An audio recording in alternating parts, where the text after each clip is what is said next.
And now we continue with hydrolysis reactions. Okay, अब hydrolysis reactions की यदि हम बात करें तो सॉल्ट्स के केस में हाइड्रोलिसिस का बहुत सिंपल सा मतलब होगा कि जो कैटायनिक यूनिट होती है वो वाटर के OH माइनस के साथ एसोसिएट हो जाएगी और जो एनायनिक यूनिट होती है वो वाटर के H प्लस के साथ एसोसिएट हो जाएगी। और ऐसा क्यों होगा? जैसा मैंने कहा कि रिएक्शन का एक वहां ड्राइविंग फोर्स लगने लगता है कि जो प्रोडक्ट है वो गैसियस प्रोडक्ट है, so obviously it will come out of the solution and the reaction has to proceed in one direction. तो जितने भी कॉमन हाइड्रोलिसिस होते हैं सॉल्ट्स के, जिन जैसे आप कार्बाइड्स के हाइड्रोलिसिस करवाएंगे, नाइट्राइड्स का मेटल नाइट्राइड्स हाइड्रोलाइज होंगे, मेटल हाइड्राइड्स हाइड्रोलाइज होते हैं, तो in all such cases the anionic unit goes with the H positive part of water molecules and the cationic unit goes with the OH minus part of water molecules. मैं आपको दो तीन examples इसमें बताता हूं हाइड्रोलिसिस रिएक्शंस के, जिनकी बात अभी मैं कर रहा हूं कि एक सॉल्ट है, यदि वो हाइड्रोलाइज होगा तो क्या होगा। Just look at them. I am taking a few examples like sodium hydride NaH। अब NaH contains Na positive and H negative. So hydrolysis reaction gives us NaOH plus hydrogen. यदि हमारे पास कंपाउंड है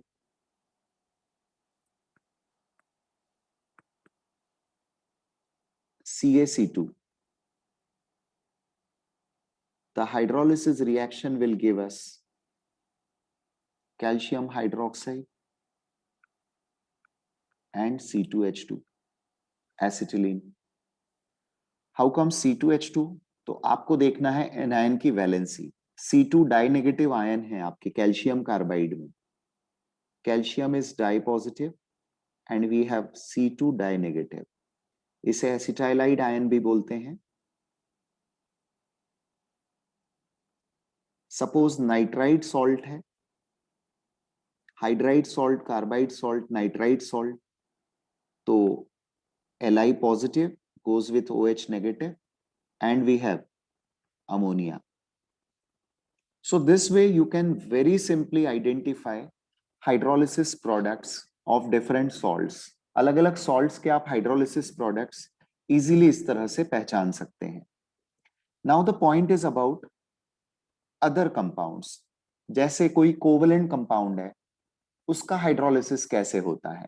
तो ये तो बात हो गई सॉल्ट्स के हाइड्रोलिसिस की कि कोई सॉल्ट है, hydride salt, carbide salt, nitride salt, chloride salt, तो ये हाइड्रोलाइज कैसे होंगे।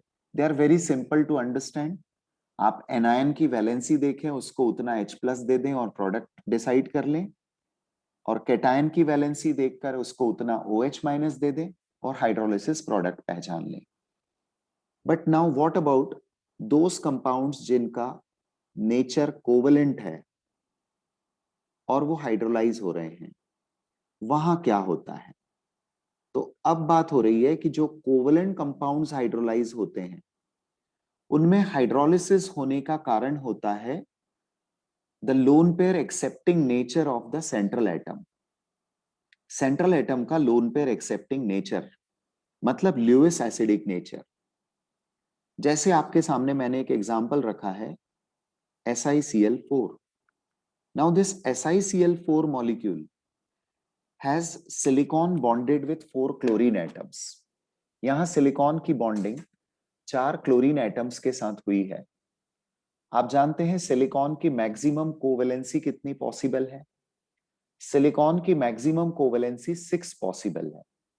सिलिकॉन की मैक्सिमम कोवेलेंसी 6 पॉसिबल है, मतलब ability to form covalent bonds silicon में होता है टू फॉर्म 6 कोवेलेंट बॉन्ड्स।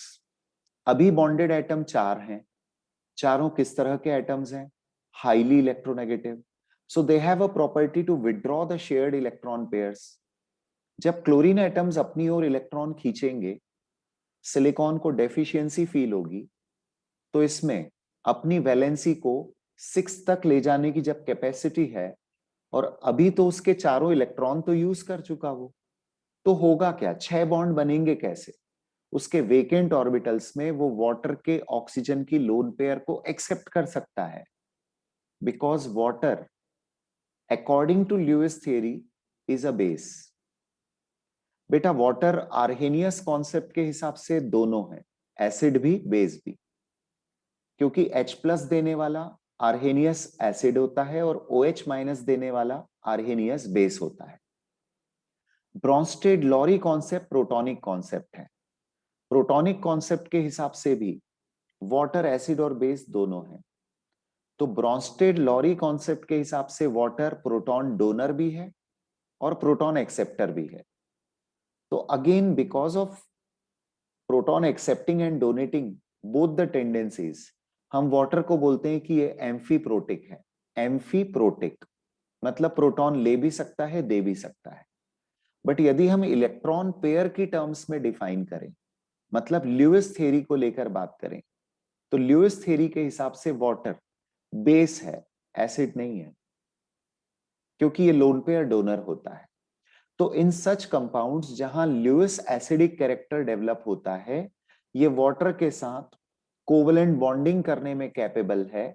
और जब वाटर कोवलेंटली बॉन्डेड होकर जैसे सिलिकॉन को ज्वाइन कर लेगा, then there will be the cleavage and bond formation. Covalent bond कुछ नए बनेंगे, कुछ पुराने टूटेंगे और केमिकल नेचर ही बदल जाएगा। यहां भी हम कहेंगे कि हाइड्रोलिसिस हो गया कंपाउंड का, because the chemical nature is changing. Chemical bonds are being formed and broken. So that way, how does the reaction take place? आइए देखें SiCl4 में क्या हुआ। अब SiCl4 में हम कंसीडर कर रहे हैं ये वाटर मॉलिक्यूल आकर ज्वाइन किया। इसको ज्वाइन क्यों किया, मैंने इसका रीजन आपको बता दिया कि वाटर और SiCl4 में अपोजिट नेचर है। वाटर और SiCl4 में अपोजिट नेचर है।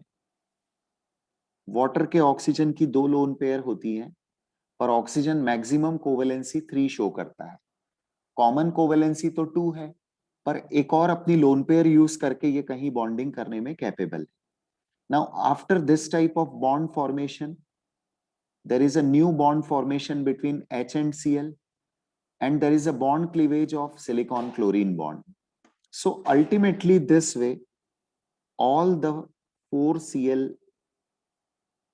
are replaced by 4 OH, and the product formed is H4SiO4 plus HCl.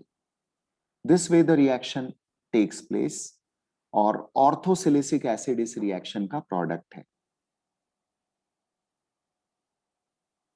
The electron pair is accepted by silicon because the deficiency is with silicon. Chlorine ज्यादा electronegative है, silicon कम electronegative है। तो इस तरह से silicon accept कर रहा है यहां पर lone pair of electron, and it is Lewis acidic is due to the valency of silicon जो वो एक्सपैंड कर पा रहा है क्लोरीन की मदद के कारण। क्लोरीन एक्चुअली उससे इलेक्ट्रॉन खींच रहा है, तो ये कह सकते हैं कि वो सिलिकॉन की मदद कर रहा है कि वो ऑक्सीजन से लोन पेयर ले सके। तो based on this I would like to add a statement जो आपको हमेशा बहुत हेल्प करेगा। ये स्टेटमेंट ध्यान रखें, हाइड्रोलिसिस कौन से कोवेलेंट कंपाउंड्स का होता है, तो हम कहेंगे covalent compounds of Lewis acidic nature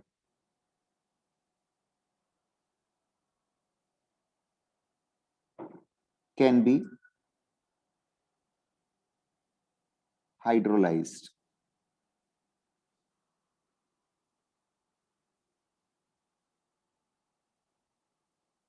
More is the Lewis acidic nature,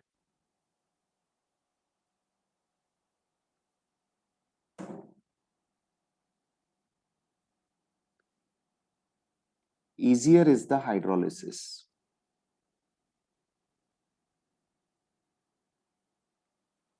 जितना ल्यूइस एसिडिक कैरेक्टर ज्यादा होगा उतना ही आसान होगा हाइड्रोलिसिस रिएक्शन का होना। बेटा ये जो रिएक्शन आप देख रहे हैं हाइड्रोलिसिस की, ये एक जनरल मैकेनिज्म होता है हाइड्रोलिसिस रिएक्शंस का। जो covalent compounds of Lewis acidic nature होते हैं वो इस वे में हाइड्रोलाइज होते हैं। ये एक जनरल मैकेनिज्म ऑफ हाइड्रोलिसिस होता है। अब जब आप ओवरऑल इस रिएक्शन को चेक करेंगे कि यहाँ क्या हुआ, तो आप ऑब्जर्व करेंगे कि यहाँ हेलोजन को रिप्लेस करके, क्लोरीन को रिप्लेस करके OH आया। तो chlorine is replaced by in the form of Cl negative and the substituent which has entered here is OH negative. तो हम इस रिएक्शन को कैटेगराइज करते हैं न्यूक्लियोफिलिक सब्स्टिट्यूशन रिएक्शन में। और ये जो हाइड्रोलिसिस कॉमनली रूम टेम्परेचर या मॉडरेट हीटिंग की कंडीशन में होते हैं। आई एम रिपीटिंग, जो हाइड्रोलिसिस रूम टेम्परेचर पर या मॉडरेट हीटिंग तक हो जाते हैं, बहुत ज्यादा एनर्जी नहीं देनी पड़ रही है, आपको बहुत ज्यादा हीट नहीं करना पड़ रहा है, या तो रूम टेम्परेचर पे हाइड्रोलिसिस हो रहा है या मॉडरेट हीटिंग से हाइड्रोलिसिस हो रहा है, तो इसे वन स्टेप प्रोसेस के थ्रू हम समझते हैं कि ये वन स्टेप मैकेनिज्म होता है और इसमें दो मॉलिक्यूल्स इन्वॉल्व है, एक वाटर मॉलिक्यूल और एक जिसका हाइड्रोलिसिस हो रहा है उसका मॉलिक्यूल। तो रिएक्शन की मॉलिक्यूलैरिटी 2 होती है और मैकेनिज्म कहलाता है bimolecular nucleophilic substitution. Bimolecular nucleophilic substitution. तो फिर एक इंपॉर्टेंट कंक्लूडिंग स्टेटमेंट में यहां लिखूंगा,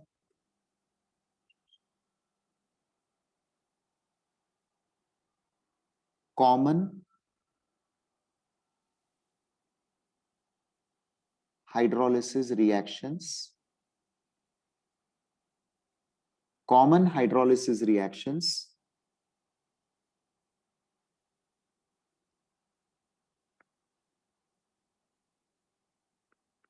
that take place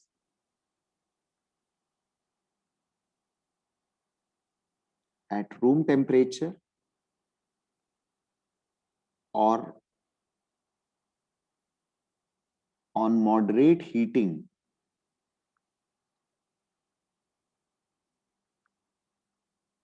they follow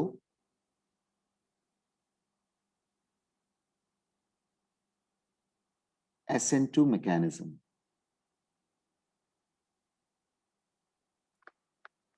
जितने भी कॉमन हाइड्रोलिसिस होते हैं जो रूम टेम्परेचर या मॉडरेट हीटिंग पर होते हैं, उनमें इसी तरह का प्रोसेस इन्वॉल्व रहता है और ये न्यूक्लियोफिलिक सब्स्टिट्यूशन है, क्योंकि एक पॉजिटिव लविंग ग्रुप ने दूसरे पॉजिटिव लविंग ग्रुप को हटाया।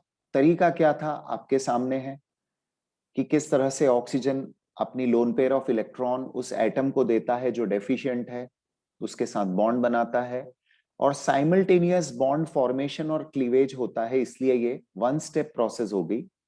और जो वन स्टेप प्रोसेस में नंबर ऑफ मॉलिक्यूल्स इन्वॉल्व है, तो वही सिंगल स्टेप ही RDS मानी जाएगी और उसमें नंबर ऑफ मॉलिक्यूल्स 2 इन्वॉल्व है, इसलिए इसे हम बायमॉलिक्यूलर मैकेनिज्म बताते हैं। अब इसके आगे मतलब जो bimolecular nucleophilic substitution common hydrolysis में होता है इस टाइप के केसेस में, इनमें आगे कुछ और स्टोरीज ऐड होती है। क्या स्टोरीज हैं वो ये स्टोरी होती है कि सपोज आपका जो प्रोडक्ट बन रहा है, मान लीजिए कि वो आपके रिएक्टेंट से कंबाइन होने में कैपेबल है। इन दैट केस जो कॉम्बिनेशन होगा वो एक और नया प्रोडक्ट भी दे देगा हमें। मैं कहना चाहता हूं कि मान लीजिए ये जो हाइड्रोलिसिस है आप किसी ऐसे कंपाउंड का करवा रहे हैं, सिलिकॉन का ही मैं दूसरा कंपाउंड लेता हूं, लेट अस टेक SiF4। अब आपने क्या सोचा है कि इसके सभी F नेगेटिव का OH नेगेटिव से रिप्लेसमेंट हो जाएगा और ऐसा प्रोडक्ट आपको मिल जाएगा। बट यहां क्या हुआ, SiF4 has a property to combine with HF to form the product, addition product or adduct H2SiF6. Therefore, HF is not the final product, बल्कि फाइनल प्रोडक्ट हमारा इन दोनों स्टेप्स को यदि मिला दें तो HF तो कैंसिल आउट हो जाएगा ऑन बोथ द साइड्स। तो आपकी रिएक्शन में जो प्रोडक्ट है, मुझे इक्वेशन बैलेंस्ड रखनी है,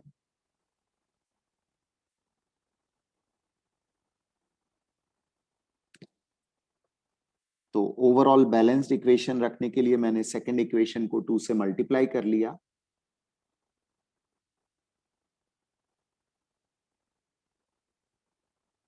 तो thrice of SiF4 plus 4H2O has given us H4SiO4 plus twice of H2SiF6.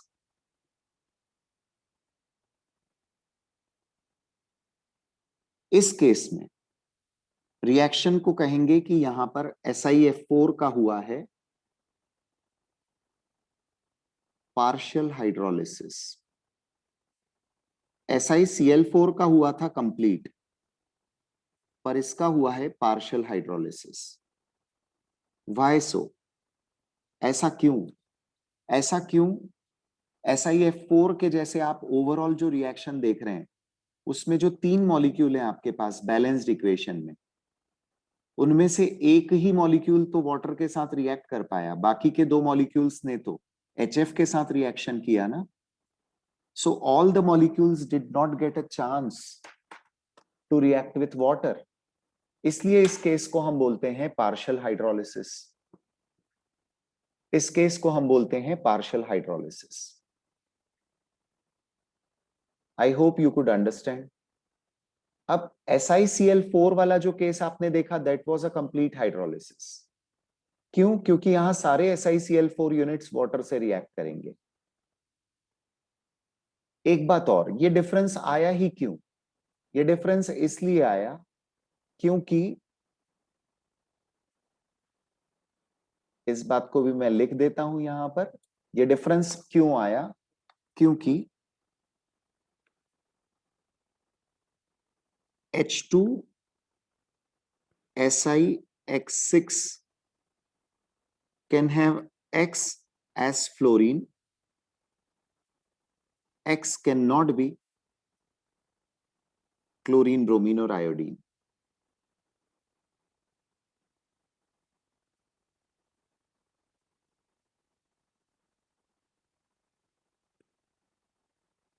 Due to small size, इतने फ्लोरीन एटम्स तो एसोसिएट हो सकते हैं सिलिकॉन के साथ और इस तरह की ऑक्टाहेड्रल यूनिट बना सकते हैं, पर क्लोरीन नहीं।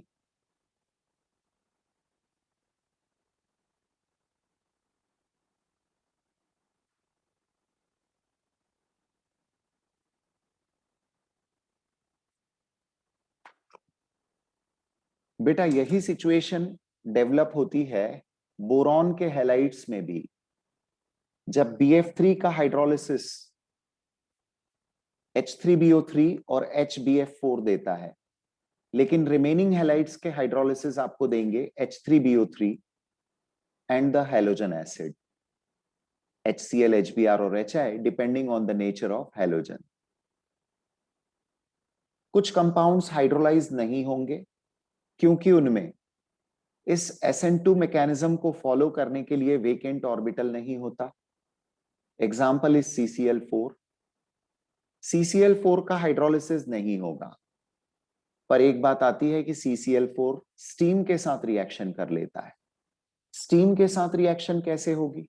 तो स्टीम के साथ रिएक्शन में वो मैकेनिज्म चेंज करता है। हम क्या बोल रहे थे अभी? अपना जो एक प्रीवियस स्टेटमेंट था वो क्या था?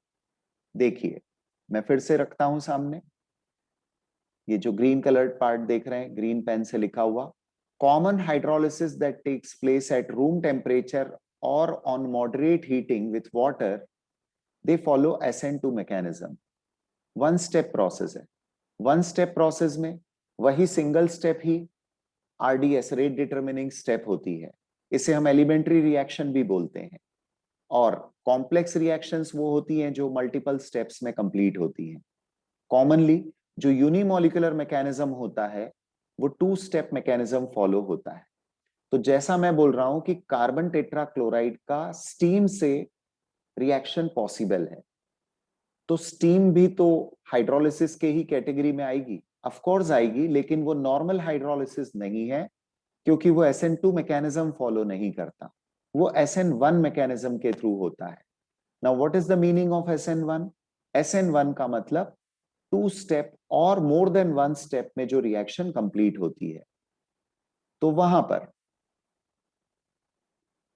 जो SN1 मैकेनिज्म होता है उसमें simultaneous bond formation and cleavage नहीं हो रहा, वहां बॉन्ड क्लीवेज पहले होगा, फिर बॉन्ड फॉर्मेशन बाद में होगा। बॉन्ड क्लीवेज पहले, बॉन्ड फॉर्मेशन बाद में, राइट? हो सकता है अभी कुछ स्टूडेंट्स के मन में ये होगा कि क्या सारे हाइड्रोलिसिस में हमें हैलोजन को हटाकर OH ही लाना है? तो आंसर है नहीं। डिपेंड करेगा कि आपका प्रोडक्ट किस वे में स्टेबल है। जैसे कि अब एक एग्जांपल देखिए, PCl3 का हाइड्रोलिसिस ले, तो PCl3 के हाइड्रोलिसिस में देखिएगा क्या होता है। When PCl3 undergoes hydrolysis, the product is expected to be same way में होगा, this compound, that is H3PO3 and HCl। लेकिन बेटा अब ये स्टेबल नहीं होता, तो ये टॉटोमराइज हो जाता है, and the tautomeric form of POH thrice is this orthophosphorus acid, तो ये इसमें कन्वर्ट हो जाएगा। This is one of the different cases. Let us take one more case. PCl5 का हाइड्रोलिसिस होगा तो क्या होगा? तो PCl5 के हाइड्रोलिसिस में फॉस्फोरस पर 5 OH ग्रुप की बॉन्डिंग पॉसिबल नहीं है। So what exactly happens? इसमें 2 एक्सटेंट होती है। इट फॉर्म्स POCl3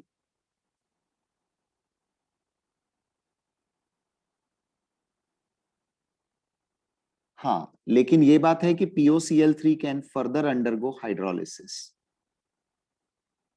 और POCl3 के हाइड्रोलिसिस में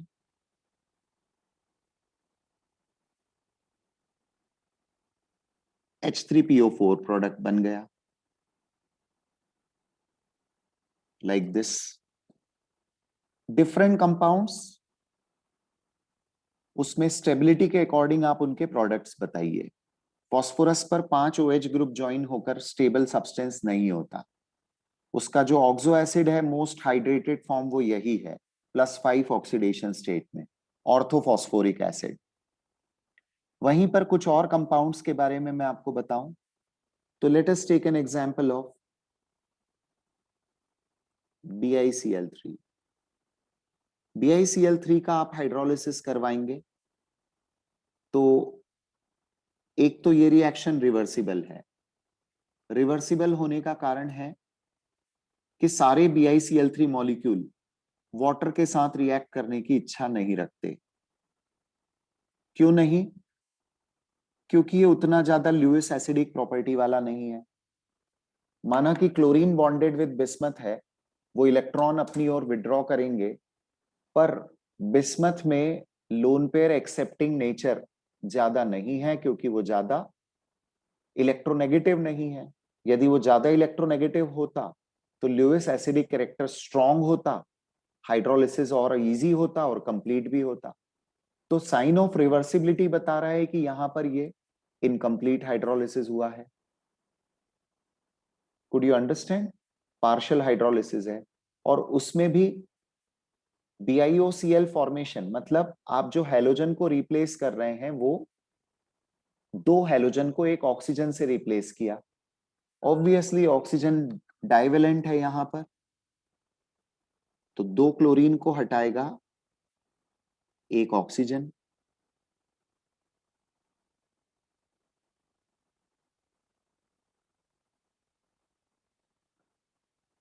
So if this is the condition, नए बॉन्ड फॉर्मेशन, पुराने बॉन्ड क्लीवेज कैसे हुए? It is easy to relate here.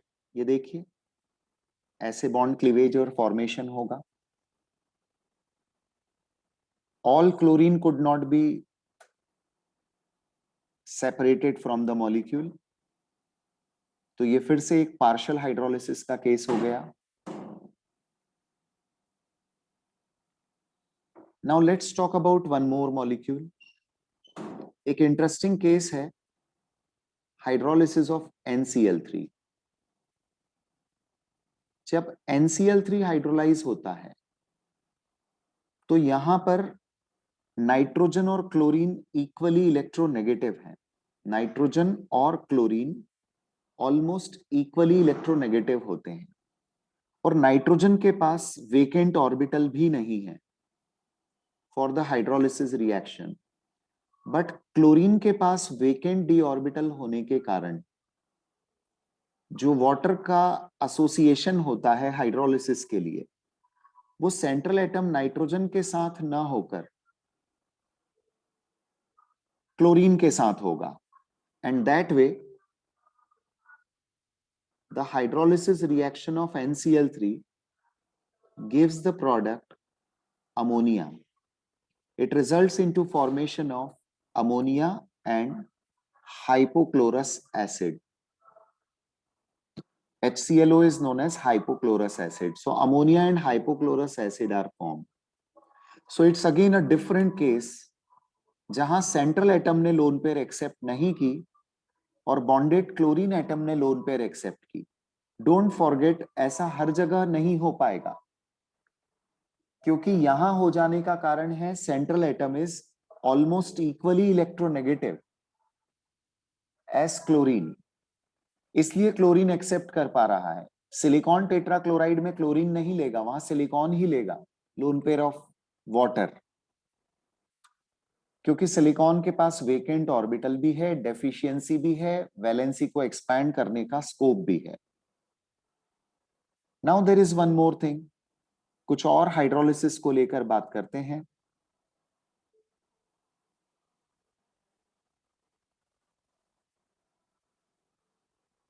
यदि किसी इंटर हैलोजन कंपाउंड का हाइड्रोलिसिस करवाएंगे आप, inter halogen compounds XY-N type के कंपाउंड्स होते हैं, वेयर N इज 1, 3, 5 और 7, 1, 3, 5 और 7, ये इंटर हैलोजन कंपाउंड्स कहलाते हैं।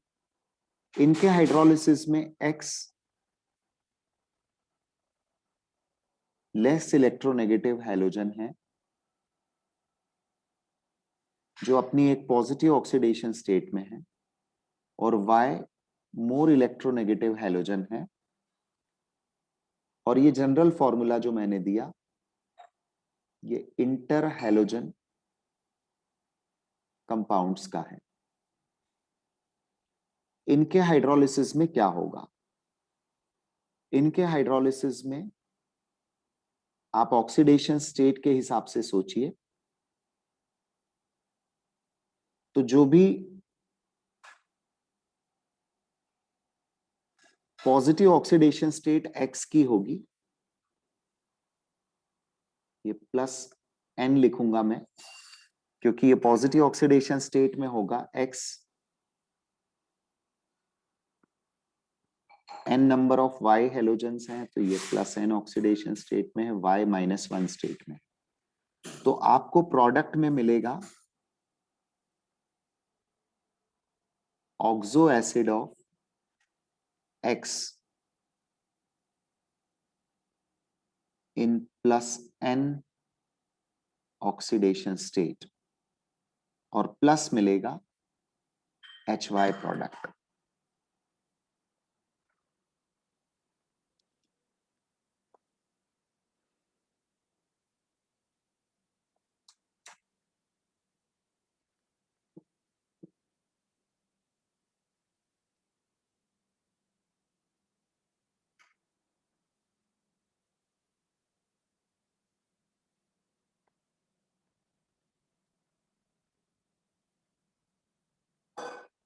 डिफरेंट केसेस, डिफरेंट वे में आपको इनको डील करना है, और सारे कोवेलेंट कंपाउंड्स में, स्पेशली हम जैसे पी ब्लॉक के एलिमेंट्स के कंपाउंड्स की बात करें, जहां पर ये ल्यूइस एसिडिक कैरेक्टर आएगा, जहां सेंट्रल एटम अपनी वैलेंसी को एक्सपैंड कर सके और बॉन्ड बनाने की एबिलिटी रखता हो, और उसके साथ जुड़े हुए एटम्स ज्यादा इलेक्ट्रोनेगेटिव हो, जैसे हैलाइड्स इसमें सबसे कॉमन कैटेगरी ही है। मोस्ट ऑफ द हैलाइड्स के हाइड्रोलिसिस की बात होती है, तो 15th ग्रुप एलिमेंट्स के हैलाइड्स ले लें, या 16th ग्रुप में आप सल्फर के हैलाइड्स की बात करें। ऑक्सी हैलाइड्स होते हैं जैसे POCl3, SOCl2, SO2Cl2, इनके हाइड्रोलिसिस होते हैं। इंटर हैलोजन कंपाउंड्स के हाइड्रोलिसिस होते हैं। तो प्रोडक्ट्स पहचानना इनमें कहीं कुछ बहुत दिक्कत वाली बात नहीं है, आपके यदि फंडामेंटल कॉन्सेप्ट्स क्लियर हो तो। नाउ विद दिस मैं चाहूंगा कि आप कुछ हाइड्रोलिसिस के केसेस को एज प्रैक्टिस पार्ट ट्राई करेंगे इनको एक साथ। ये सारे कंपाउंड्स मैंने लिस्ट आउट किए हुए हैं, आप इन्हें नोट कर लें, स्क्रीनशॉट ले लीजिए, और इनका हाइड्रोलिसिस ट्राई करेंगे। एक अलग ही आपका ये असाइनमेंट मान लीजिए कि ये है, जो आपको पूरा करना है। हर हाइड्रोलिसिस रिएक्शन को आपको मेंशन करना है।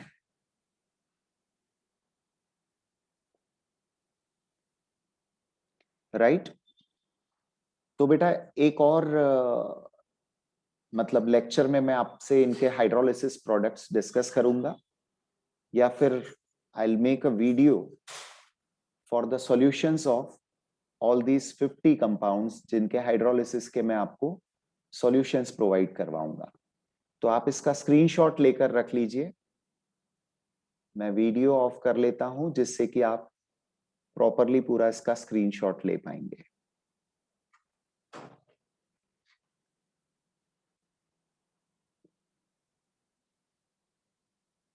So this is an assignment for you. आप सारे कंपाउंड्स का हाइड्रोलिसिस प्रोडक्ट डिसाइड करके अपनी नोटबुक में नोट करके रखिएगा। मैं आपको एक वीडियो सॉल्यूशन प्रोवाइड करवा दूंगा इसका, कि कौन से कंपाउंड के हाइड्रोलिसिस में क्या प्रोडक्ट्स आने चाहिए, जिससे आप चेक कर लेंगे उसको। ओके?